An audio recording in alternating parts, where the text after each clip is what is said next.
تماشای این ویدیو برای افراد کمتر از 16 سال توصیه نمی شود.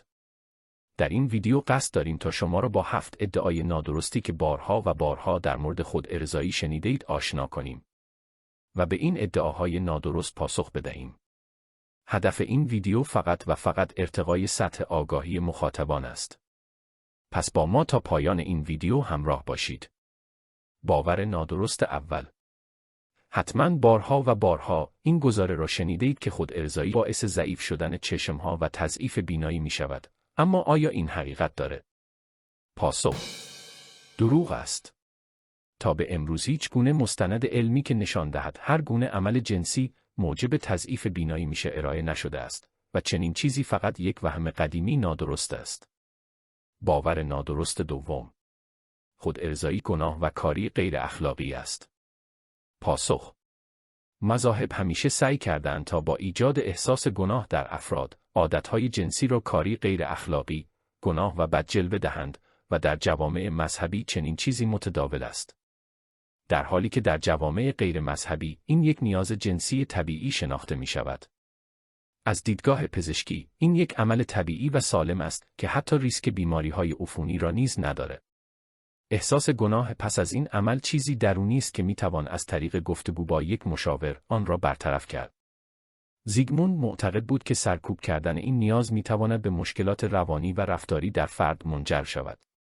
اگرچه ممکن است این عمل یک اختلال شناخته شود، اما ایجاد احساس گناه در افراد همواره چیزی بوده است که از سوی مذاهب مورد توجه قرار گرفته است.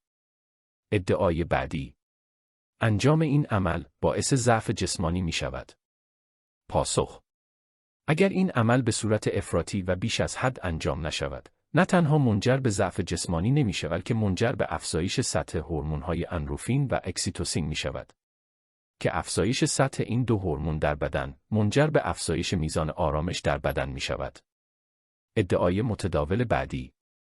انجام این عمل منجر به ناباروری در مردان می شود.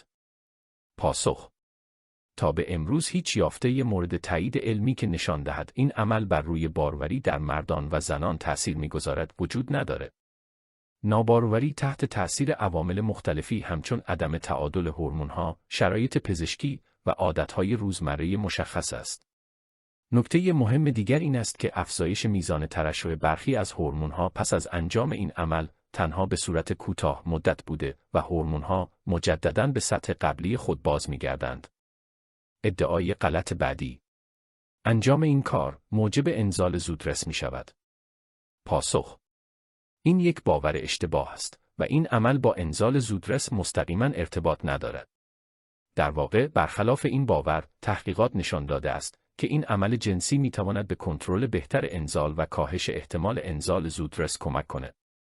نتایج یک مطالعه انجام شده حدود 7 سال قبل در مجله آمریکایی علوم پزشکی و بهداشتی نشان داد که مردانی که در هفته حداقل 21 بار این عمل جنسی را انجام می‌دهند، به میزان 22% کمتر دچار انزال زودرس می‌شوند.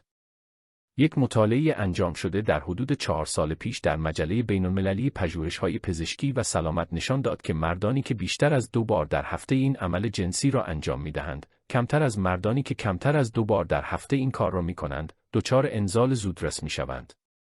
ادعای بعدی. این عمل در افراد اعتیاد ایجاد می‌کند.